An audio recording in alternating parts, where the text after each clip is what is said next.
and gentlemen, welcome to episode 35 of PD's Awesome Guest Panel, and I still can't believe I reached 35 episodes. I didn't think I was going to go past 2. My guest at this time is a veteran puppeteer. He has worked many years with the Jim Henson Company. He is a producer, and he also worked on many shows growing up. I mean, if you're a 90s kid like me, like you would remember this gentleman from Bear in the Big Blue House. You would know him from work as Crank Anchors, which is a show I absolutely loved growing up, in my childhood. And of course, let's not forget, one of the best shows on Fox history, Greg the Bunny. My guest at this time, is Mr. Victor Yerrid. Victor, how are you today, sir? Yay for me!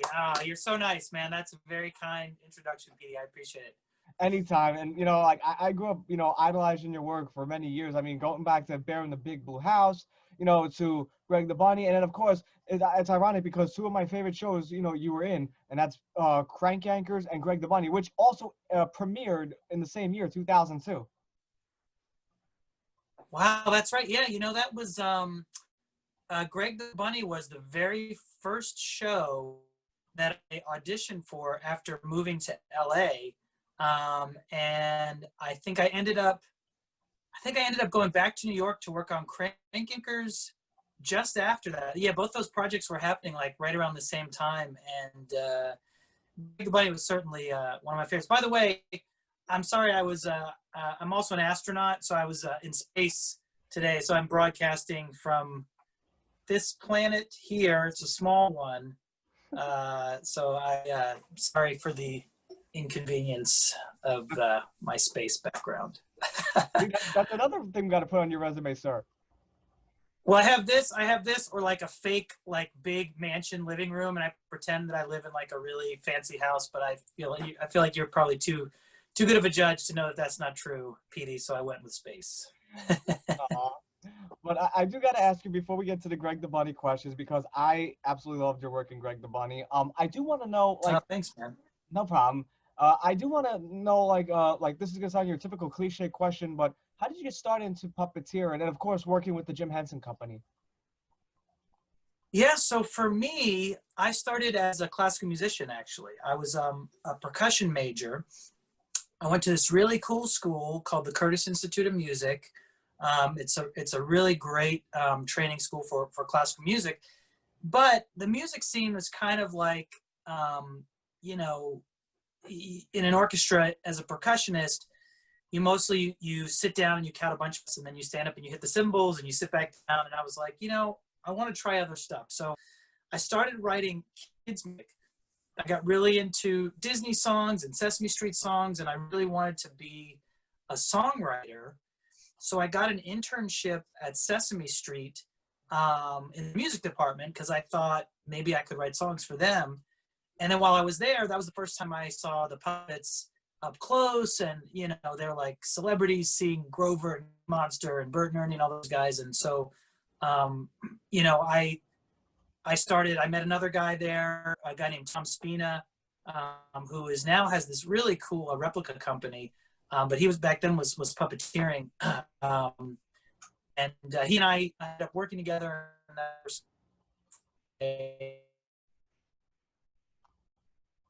And to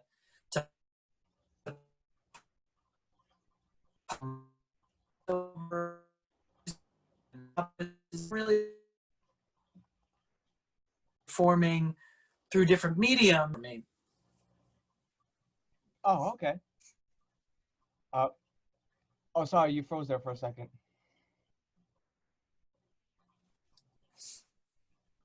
Okay. Is that good? I think we froze for a second, sir. Yeah, can you hear me okay now? Yeah. Now, I always said this. I was telling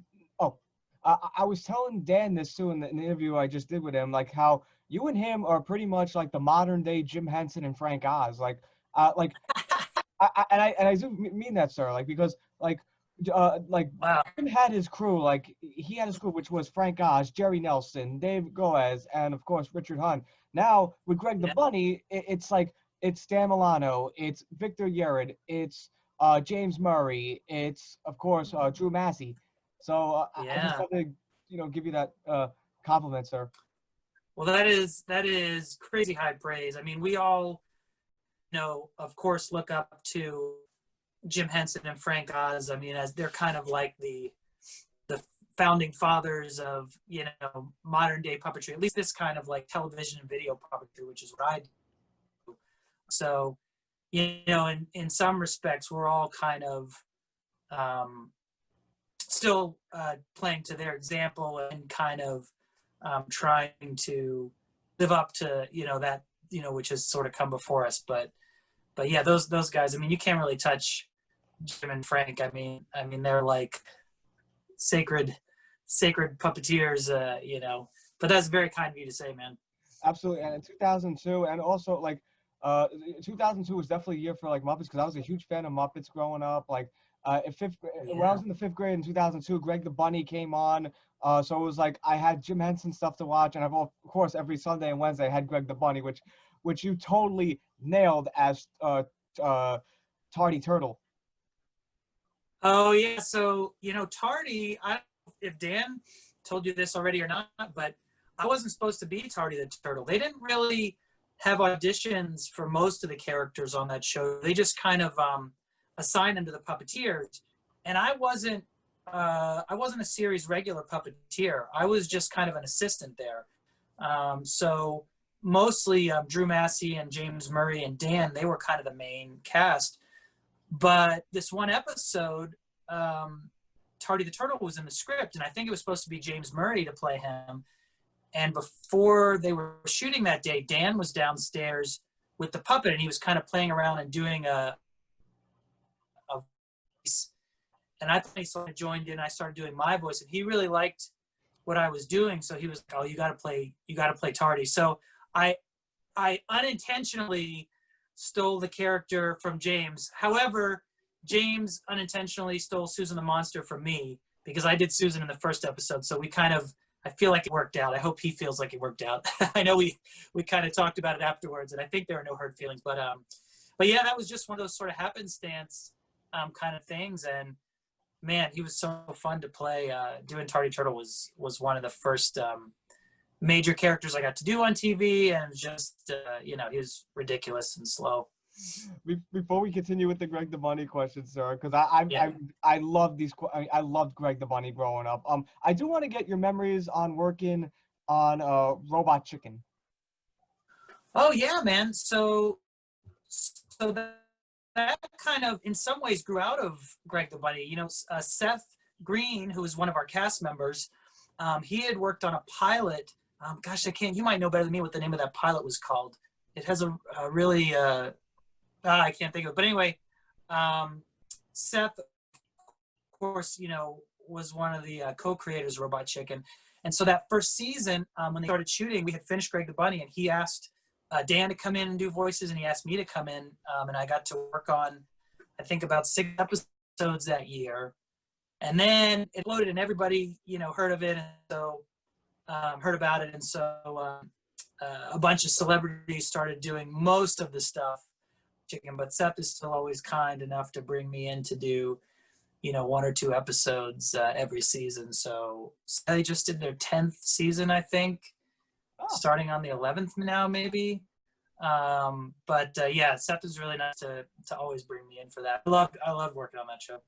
Weren't you in Robot Chicken? Didn't you play Apu in the Simpsons segment? I did, and so there's this video that came out called "The Trouble with Apu." I don't know if you documentary. saw it. It's basically the documentary. Yeah, sorry, not video, documentary, and and kind of rightfully so explains why white guys shouldn't be playing Indian characters. And of course, I'm not the Hank Azaria is the originator of that character, so I was doing an impression of his impression of an Indian person. So yeah, it's kind of a little taboo. It's one of those things in my career that at the time it wasn't considered, or maybe it was considered by some people, but certainly I wasn't enlightened enough at the time to be aware that it was not cool to do voice, but aware of it now. And there a lot of ways to look at it. Like, I think Gazzari did with that character is hilarious. He's a super funny guy, but understandably, I think it is better that a person of Indian descent, is playing that character. So we've all woken up now. At least most of us have. So you can't go back. Once you know what you know, you can't go back the other way. So it's I've done lots of accents for years, Russian characters and German and Italian and whatever. And I don't know if any of them are okay more, to be honest with you. Those European characters are less oppressed than, say, Asian, Asian people have been, or, African American people in this country. Some of those voices are not as offensive, but maybe they are. So I don't know. I'm still learning, but that I look back and I think, yeah, maybe I shouldn't have done that one. You know what I mean? Now, as a '90s kid growing up, and I think I speak for the majority of the '90s kids, you worked on Bear in the Big Blue House. What were your memories playing Cousin Weiner? Yeah, so that was one of my very first jobs for the Jim Henson Company. I'd been doing Sweetums. Sweetums, he's that big monster. The big ogre, right? Yeah, I did him on the Family Feud, and he was like, I want to go to Hollywood. He's like, has that big monster voice. And then the next sort of stuff I did was on Bear in the Big Blue House, and I was mostly doubling for Trilo and for Pop, the otter, and those were both Tyler Bunch's characters. So when Tyler would do Trilo, I would do Pop, and when Tyler would do Pop, I would do Trilo. But they did give me Cousin Weiner to do on that episode where it was all the Tutter family reunion. And Weiner was just like this really sort of, repressed, upset guy that was, unhappy with everything that was happening. So he was fun to do. But yeah, that was like my first big puppetry job, really. And I learned so much from watching those guys, from Noel McNeil and Peter Lintz and Tyler Bunch and Vicky Eibner. Like, those guys were, that cast was so solid. And I still have and listen to all the music from that show. Peter Lurie wrote most of those songs, I don't know if he wrote all the lyrics, but he certainly was the head of the music department. And man, the songs are so great, and the harmonies and everything. And I listen to those with my kids, and just love the music from that show especially, but also the puppetry was incredible. Sweet. And now didn't you also do the voice of Waldorf for Waldorf and Statler? Yeah, so that's another one of those jobs where at the time the Muppets were looking for backups for all of their characters. John Fiedler, who played Piglet, had gotten sick, and they didn't have a backup for Piglet, so they were like, "Oh, we got to get backups for all of our Muppets." So they started having auditions, and so I ended up doing Waldorf for a while, and I did Fozzie and Miss Piggy, and then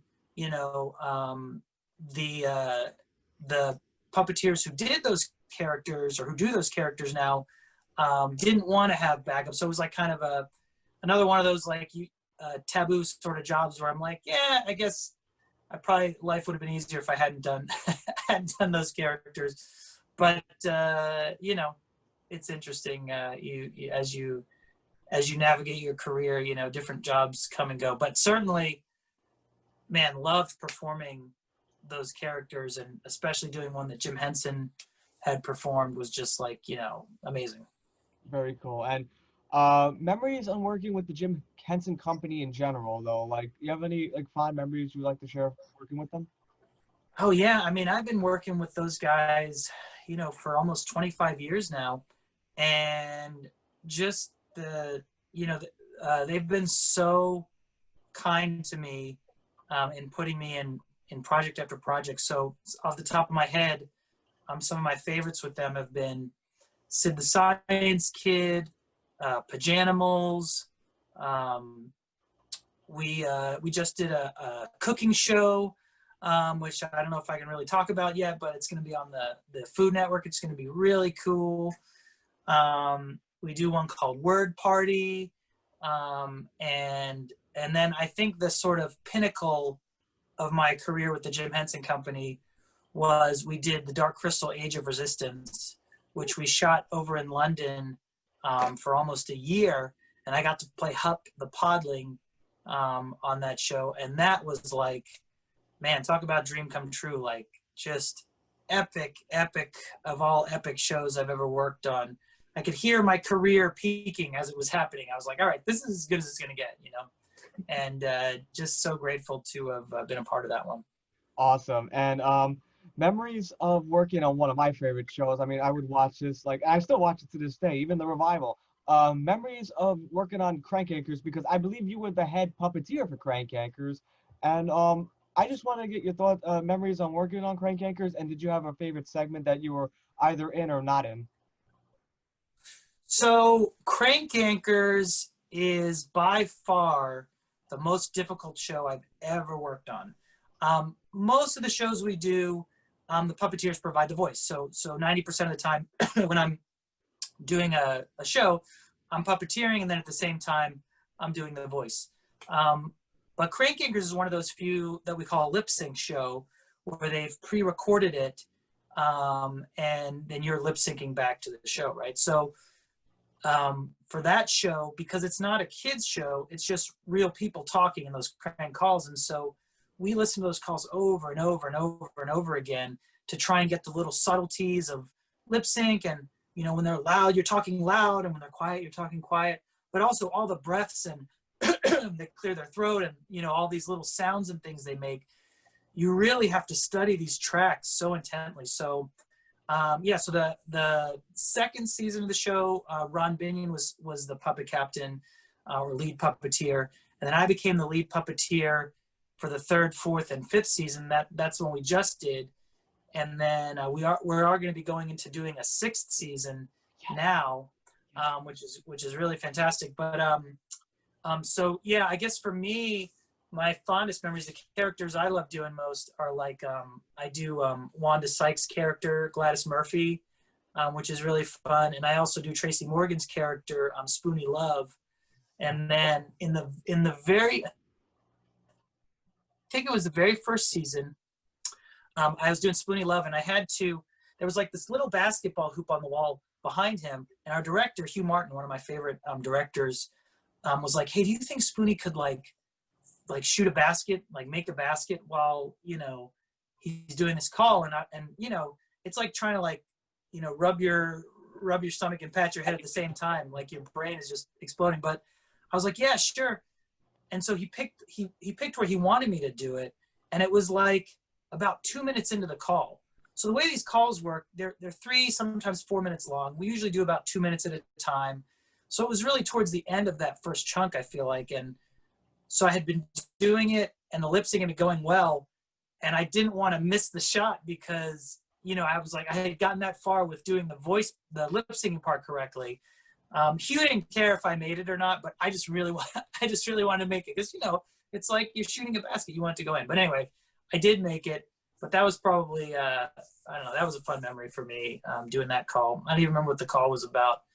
But all the Spoonie Love calls are hilarious, and the Gladys Murphy calls, and yeah, really great stuff.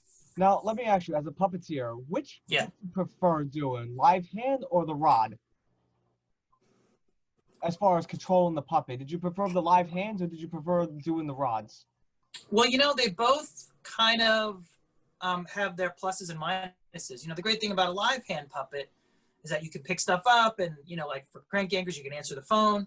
Rod hands are a little more tough to do that kind of stuff with. But the trouble with the live hands is they have like what we call a sub sleeve coming out at the elbow. So you can't kind of go up as high with the arm. So there's a little less freedom of movement than you have with, say, the rod puppet. So, you know, I'm happy to do both. I'm comfortable with both. It's really more about what does the character require. Like one of the characters I did the first couple seasons was called Terrence. What's Terrence's last name? Terrence Catheter? Terrence Catheter. So So I would do that puppet, and he had live hands, and so either Alice Deneen or Paul McGinnis would do my hands. Now Paul McGinnis has taken over that character, and he does it, and a lot of times Alice will do his hands. But that character's so expressive, and he always does quotes and things. So that's a puppet that really just calls for live hands. And Spoonie Love and Wanda Sykes are also both live hands puppets. So it's really just what the character calls for. Hadassah Guberman is another character I do on Crank Anchors. She's a rod. And right? What's that? She's a rod, right? A rod puppet? She's a rod puppet, yeah. And Sarah Silverman voices her brilliantly. And so, yeah, I like her cute little hands. She's a smaller puppet, and you know, she's cute with her little arms and little hands. So, you know, I think it kind of works both ways, really. I don't think I have a preference. I see. Now, I noticed in some characters, like, there's a character that Fred Armisen played, I think Chip Douglas, and I noticed Chip Douglas, yeah. They switched around, because originally he had rod hands, but then, like, in later seasons, he has live hands, I noticed. Yeah, so I don't remember if there was a specific reason why they did that for him, but that has happened both on Crank Anchors and other shows where they'll switch a puppet out, you know, if there's a specific scene that requires it. Usually for, you know, Rod, if they're going to live hands, it's probably because they wanted him to do something very specifically that called for live hands. But it's more of a design thing. Like if the puppet is small, sometimes they don't want him to have like big, because you know, it's your human-sized hand in there. And sometimes if you have a little puppet and a big human-sized hand, you're like, something just seems out of balance with it. But Chip, I think, is a pretty big head puppet and a big body, so I think it worked for that. I'm not sure why they started with rod arms for him, but yeah, that does happen sometimes. One of my favorite characters too, and tell me if this is true or not, but is it true, because I read online, is it true that some of the reasons why they use live hands for Crank Anchors is because the phone may be heavier than others, like the actual telephone? You know, I think because normally we don't know what the phone is going to be before they design the puppet. The only character that I think that might be true for is Niall Standish? Niall Standish, yeah, because he had that big old school phone, which was really heavy. Now, if we had done that with the rod puppet, we would have rodded the phone and just attached his hand to it. So we certainly could have puppeteered it that way. And a lot of times we sew or tape the phone to the ear, and the hand is just hanging on there anyway. So I don't think it's normally because of the phone size. I think that usually comes after they've designed the puppet and decided whether or not it's going to be rod or live hands. So that may be an urban myth. Oh, okay. Because I really did love Tony Barbieri's, you know, I mean, everyone was good on the show. Like, I just love Tony Barbieri's delivery as... oh, man. He's so funny. Tony is so great. And Ron Binion did him initially in the first couple seasons, and then I've done him mostly since then, although I think there have been a couple calls where Paul and Alice each performed him. Now, the way that they shoot it, they'll record like 3 or 4 or 5 Niles calls, and they'll want to shoot them all in a row because they put up his big mansion, you know, set, so they don't want to spread it out. And it's just too hard to memorize, you know, and do like 3 calls in a day, or, you know, too many calls. So sometimes we now will spread them out a little bit amongst the puppeteers, but mostly we try to keep the same puppeteers on the same characters just for consistency and movement. Now, the design of the set, though, like, did you have input on that? Like how the set was designed, though, for a specific character, like Elmer's house or Special Ed's room, or? I mean, not really like the aesthetic of it, not really like the look of the room, but then as the lead puppeteer, they'll ask me, okay, we'd like to have this character sitting on a couch. Like, how can we do that? And sometimes they'll cut a hole in the couch, and sometimes the puppeteer will play in front of the couch and put their elbow back on it. So I do have input on the set with regards to how we can puppeteer through objects or through a wall or things like that. But really, it's our production designer who's responsible for the look of the show. Gary Corden is our production designer for the current seasons. So yeah, I don't really weigh in on that stuff.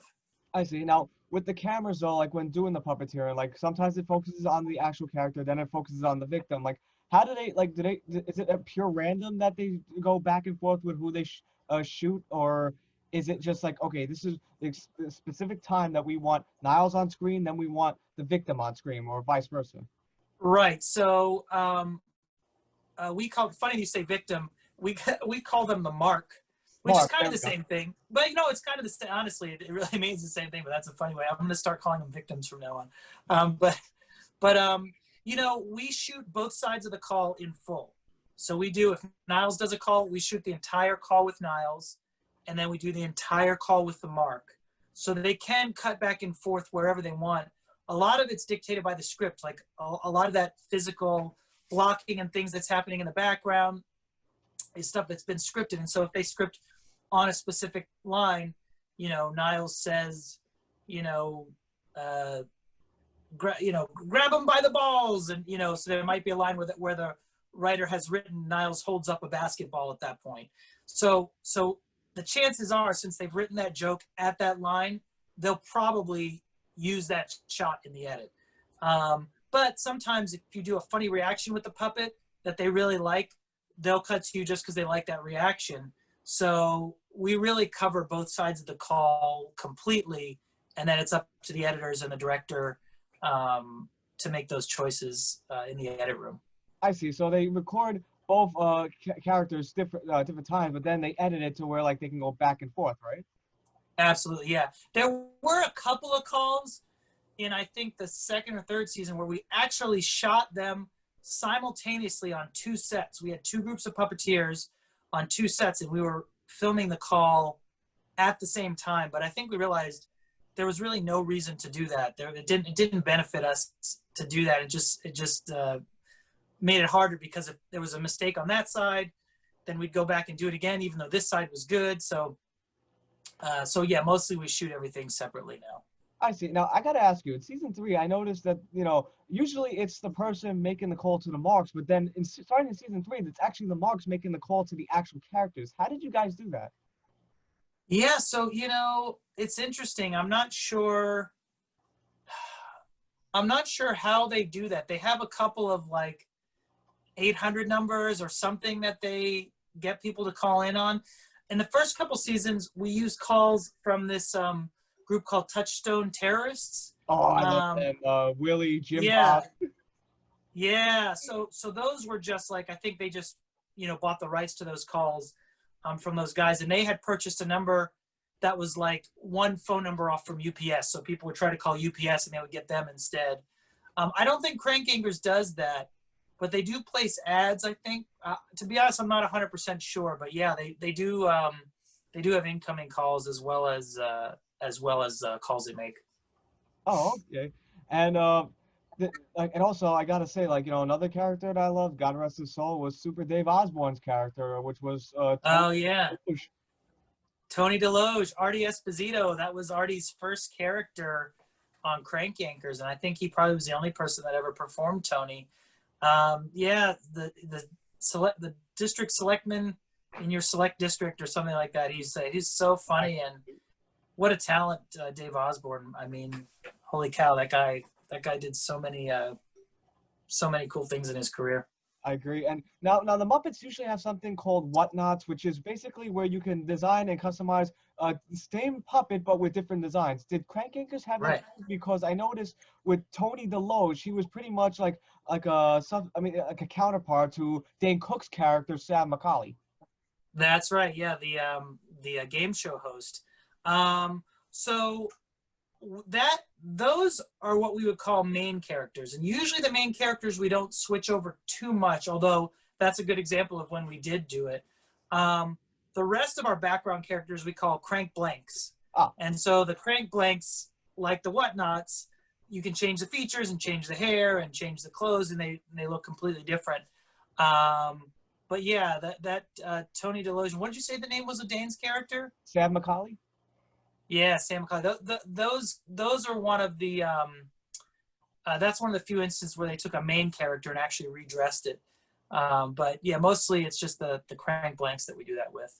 Oh, okay. And Definitely, and I'll ask more crank anchor questions like a little later on. But I do want to talk about Greg the Bunny because Yeah, me, my dad, and my sister, my older sister, and my younger sister too, we would always watch Greg the Bunny growing up. I was in the fifth grade yeah, when Greg the Bunny came out in 2002, and I'll never forget the first episode, Welcome to Sweet Knuckle Junction, and yeah.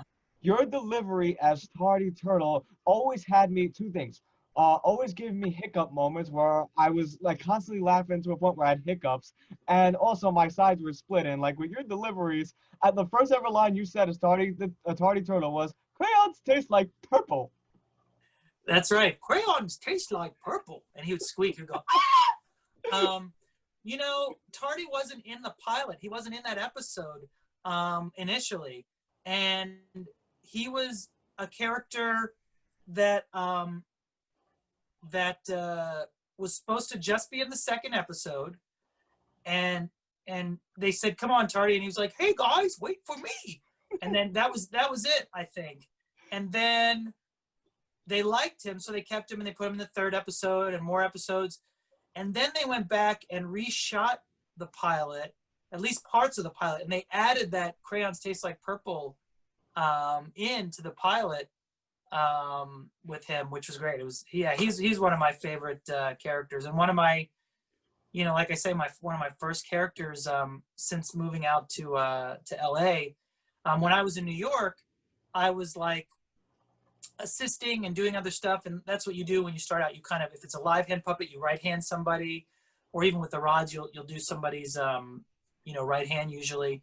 And so I was mostly assisting, and then I came out here and I auditioned for Greg the Bunny, and Tardy was one of my first like main characters that I got to do on a show, and it was with Seth Green and Sarah Silverman and Eugene Levy and Bob Gunton and Dina Waters, like these amazing and talented actors and actresses. So for me, I was just like on cloud nine. And in fact, when I auditioned for the show, like I said, Drew and James were the series regulars, and I was just like a background guy. They brought me in to help wrangle the puppets, and which I didn't even know how to do, and to be like an assistant puppeteer.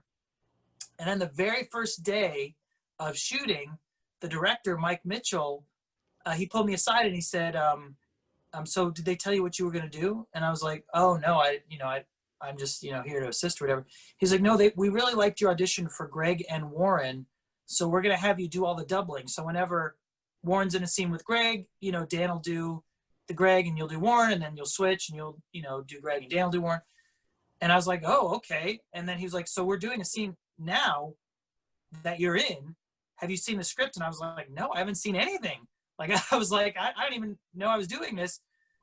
And I had to walk into this scene with Sarah Silverman and Eugene Levy, and I had never met these guys. And it was this conference room scene. And I was like, you know, I had my script taped up. I had just reading the script for the first time. And thankfully, those guys are great to work with and super kind and patient. And Dan was very, you know, patient with me as I learned these characters. But yeah, I was like really kind of like thrust into the action on day one. And after that, believe me, I studied my scripts very intensely once I learned what it was I was going to be doing. I see. Now, Tardy Turtle has so many great lines. I mean, you just absolutely nailed it as Tardy Turtle. Let me see. Look, it's been 18 years, 19 years since we did it. Let me see how many of these lines I can remember. Okay. All right. So it was, crayons taste like purple. Mm-hmm. And then he was late for and the other one was late. He said, hey guys, wait for Tardy. Actually, it was written, hey guys, wait for me. But I changed it to wait for Tardy. And that surprised Dina Waters, who was standing behind me. If you watch the outtakes on that DVD, you see her cracking up because she didn't expect me to say that. He says, chocolate ice cream goes in the freezer. Right? Yes. He says there was one where he was up in the little attic thing, and they had me do it twice. The first time and I don't remember which they used, but I said, I'm tough but nice. I don't think they used that one. I think he used the one who said, I'm strong now. I'm not sure. And then there was one where he's playing a drum set. Oh You boy. want me to tell you that one? I think I might be out. I think that might be all I can remember. Yeah, what was that one? Drumsticks can also be chicken. Oh, that was it. Yeah, that's the one. Yeah, oh my God, so funny. You know what's one of my favorites though that you said? Was when you're What playing foosball with Seth Green, you go, I made a smelly in my Shelly. Oh yeah, I made a smelly in my Shelly. So most of those lines, I mean, look, the writers, you know, they come up with that stuff. They give it to me to say, like, I can't really take any credit for most of that stuff. But there are a couple of times when I got to throw in my own stuff with him, which was fun. Oh, you know, I'm strong now. That was when he was driving a bulldozer, I think, right? Yeah. He said, I'm strong now. Yep, and the singing mailman. Oh, that's right. That's right. There's another one that you would just totally just made me die in laughter was, I finished my sandwich. Now I'm supposed to get pudding. That's right. I hid my sandwich. Yeah, that was with Sarah. Oh my gosh, that was so good. Oh, there's also one in the paintball episode where he says you gotta he says you gotta be do quiet. What, Gil? Yeah, you gotta be quiet now. Oh, he's singing a quiet song. Yes, I love am singing the quiet song, the quiet song, the quiet song. And then Gil's like, he shoots him, and then he says something. What does Eugene say? And then Tardy says, do what, Gil? Oh, and then he shoots him, he says, you're dead. I'm dead. And then, I'm dead. Yeah, I don't even remember. You guys, it's been so long. But that was a fun character, Tardy the Turtle. It was totally. And it's so funny too, when you were singing the quiet song as Tardy, he was gradually getting louder as he's singing the song, which was funny and ironic. Well, and Eugene is the perfect person. Eugene Levy's the perfect person to do that with, because, you know, he's just like so upset and crazy, you know, and upset with Tardy. He was a great foil for Tardy. Now, I gotta ask you too, because I was very curious to know about this when I was younger, though. In the beginning, it was Drew Massey in the top on the stage of Sweet Uncle Junction as Count Blah, but then they switched it to Tardy Turtle going up in the roof. But was there a reason behind the switch there? That's a good question. You know, like I said, Tardy the Turtle wasn't even really supposed to be a main character. He was just going to be a one-off sort of character. Oh, I just thought of another Tardy Turtle line. This whole thing is just about me trying to remember these lines. He said, "No one's supposed to touch me where my bathing suit covers." That was a guitar line. So they they had, I think that you're right, they had Blah up there initially, but then I think once Tardy became a regular cast member, they just thought it would be funny that he was up in this little attic peeking his head out. I think I only went up there 1 or 2 times. I don't think it was a bunch. But yeah, you know, that stuff happens in TV. I think they switch it around. There's nothing is like your domain or whatever. I don't think it really is too precious to anybody, you know. Did you have a favorite episode that you loved filming? You know, that paintball episode was really fun, because I doing a whole scene with Eugene Levy was just amazing. You know, he was for sure. He and Seth were our 2 biggest stars. Sarah was a big star too, but I think she became blew up even more after that. But all of them, and Eugene especially, just could not be nicer people. And Eugene was so fun just to like hang out with and talk to. I'll give you an example. I don't know if I ever told him this story, but we I was outside of the studio one day. There's a little hallway that you walk through to get to your dressing rooms outdoors, a little outdoor hallway. And me and one of the PAs started playing this game. We had a full bottle of water and we were just trying to throw it in this really small trash can, right? Stupid game, but we couldn't get it in. And Eugene came by and saw us playing, right? Here's Eugene Levy, star of, you know, movies and TV. And he was like, what are you guys up to? Like, oh, we're trying to get this, this bottle in the thing. And he was like, let me get a try. Let me try. And he stood out there with us for like 30 minutes, the three of us taking turns trying to get this bottle in this little trash can. It was so stupid, but he was just he's just such a down to earth, like cool dude, and just so much fun. So I think the paintball episode was really fun for me, and also because it was outdoors. I love puppets outside, you know, in the forest and stuff. They look really cool out in real world surroundings. So so that was probably, I think that was probably my favorite. I see. Would you say the same thing about the singing mailman? Because you had to go outside and then you had to go to the Michael McDonald's character's hotel room.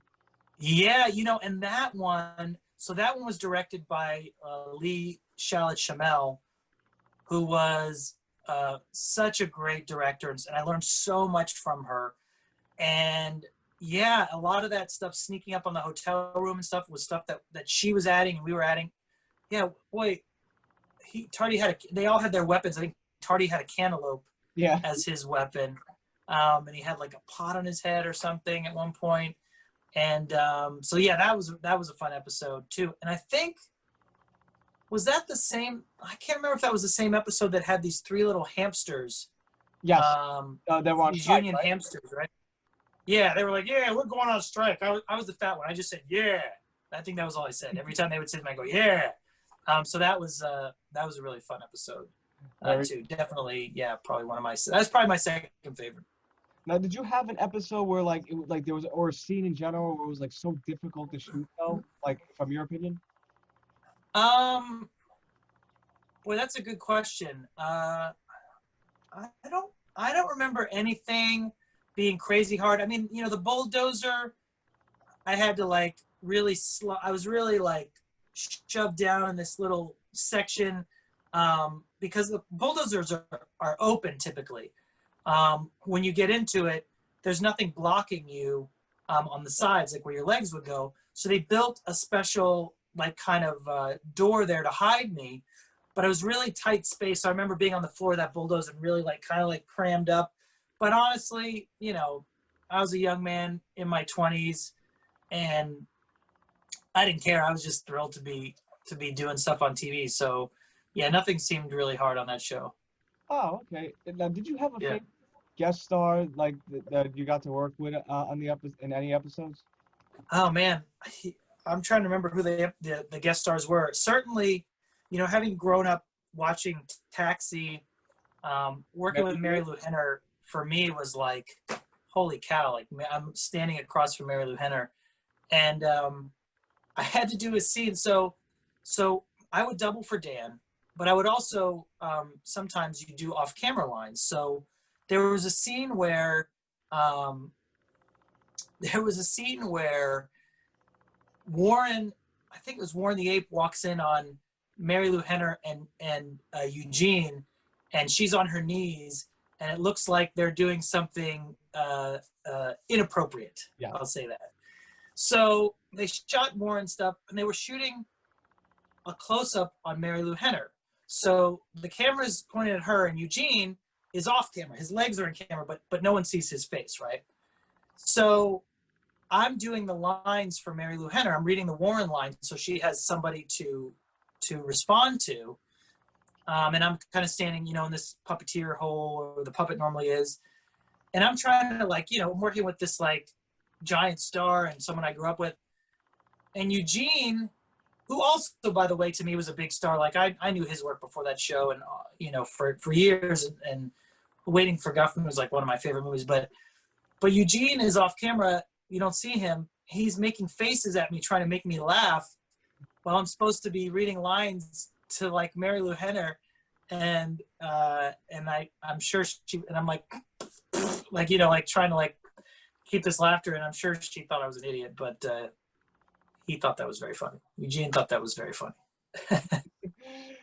Did you have, I mean, now here's a question I got to ask though too, like, before we continue with Greg the Bunny.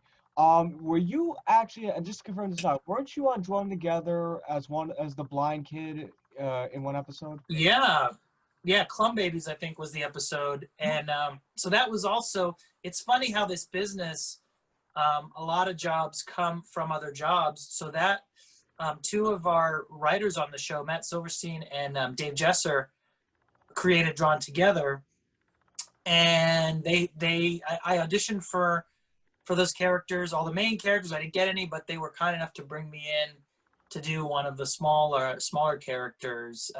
So that was another voiceover job, like Robot Chicken, that came out of Greg the Bunny.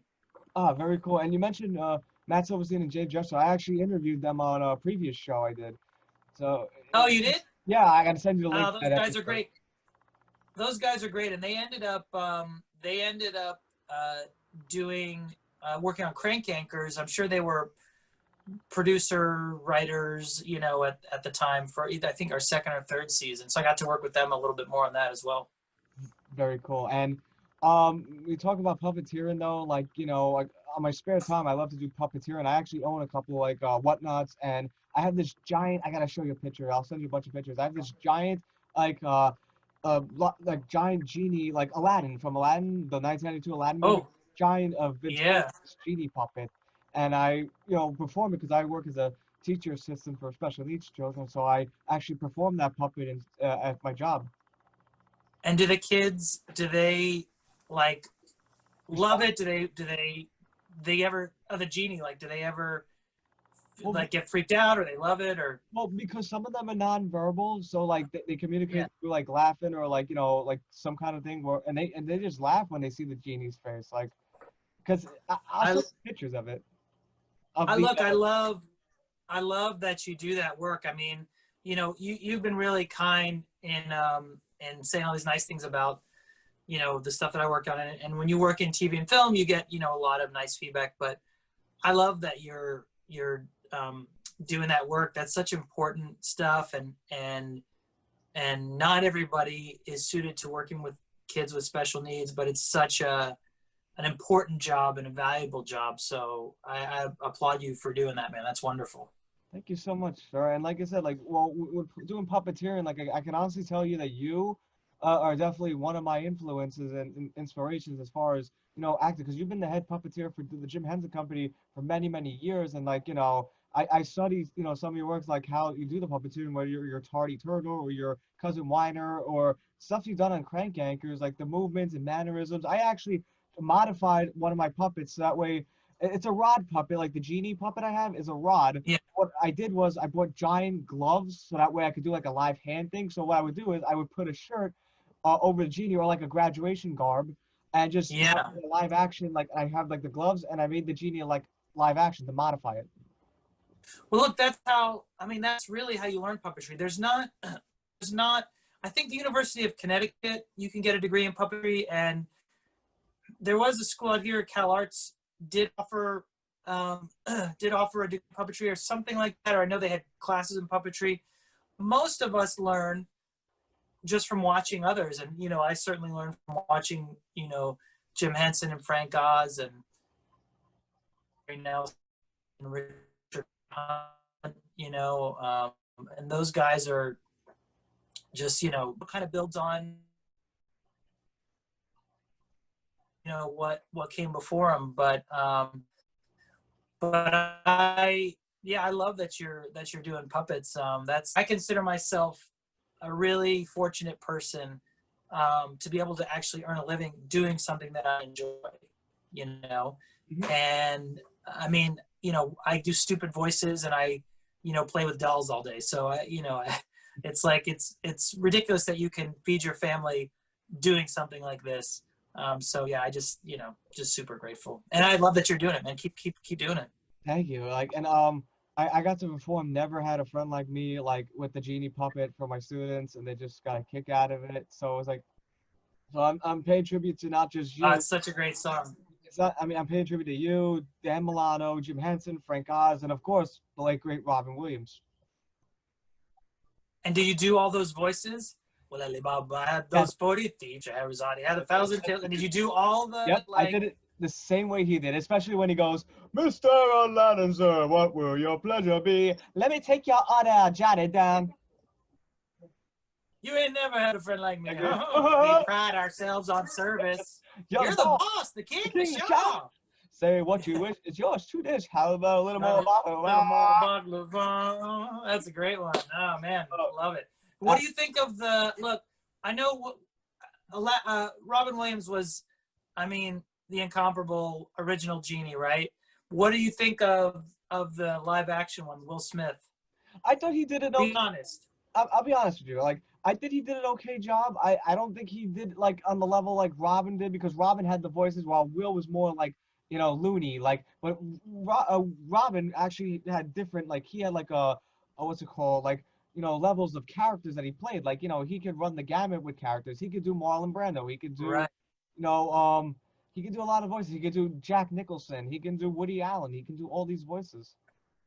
Well, and he also, he had the advantage of just doing voiceover. So he's in a booth and he can switch on a dime. Whereas, like with Will Smith, any character he did, they'd have to get the outfit for that character, the makeup for, you know what I mean? Like, so they probably had to plan his out a little more, or maybe they recorded the song and then decided afterwards how to shoot it. But I think doing it as a person is a lot harder in a live action movie, to make something like that real. But I'm like you. I mean, it's hard to, you grow up watching the original. We love the original so much. It's hard to see it different. But I think it was great. I think Will Smith was great. A lot of those live action Disney movies are really cool. I especially like, it's not really a remake, but I like Maleficent a lot. The Angelina Jolie one I think is really, really terrific movie. But I'm a big Disney fan. I like all their stuff. Very cool. And actually, for a talent show that I did on a cruise boat one time, I actually performed "Never Had a Friend Like Me." I actually had the genie garb, like the actual thing. I'll send you the video to that. Oh, amazing, man! Fantastic. I actually performed "Never Had a Friend Like Me," and I try to do it in the same fashion he did it, like Robin Williams. But yeah, like definitely. Yeah. Like, did you like? I gotta ask you this too, Victor. Did you like? And every time I hear the song, it just makes me like feel like I'm two again, because Aladdin came out in '92. I was a 2-year-old kid at the time. Did you like the Peebo Bryson and Regina Belle, A Whole New World? Look, it's hard to tell for me what I really like and what I just know so well, because I listen to those Disney soundtracks a million times. I'm older than you. I was in college probably when Aladdin came out, but I was a big Disney fan. So I've listened to those soundtracks so many times that it's not even a question of whether I like it or not. I just know it like the back of my hand. You know what I mean? Mm-hmm. Now, do I like it as much as the one that's actually in the movie? No. But I've heard that Peebo Bryson, version so many times, and I love all that stuff, man. And honestly, as an artist myself, I'm not that critical of other artists. I appreciate people just performing and doing it at a high level and being talented, and their voices are gorgeous. Who sings with him? Who sings with Peebo Bryson? Regina Belle. Regina Belle. I mean, they both are amazing, right? I mean, so whether or not you like that style or versus what's in the movie, you have to respect like the musicianship of those two. You know what I mean? I agree. And it's even going with Elton John, because I'm not just saying this because I'm a huge Elton John fan, but I absolutely loved like that rendition of "Can You Feel the Love Tonight" he did for Lion King. Yeah. I mean, all those extras that they do, for the credits and things are, certainly cool. But for me, it's the movies that I fall in love with, and the voices that play, during the actual movie. That's for me, what's kind of lives more in my heart. I agree. And with the voices too, like Robin Williams had like so many like different styles and like levels of voices.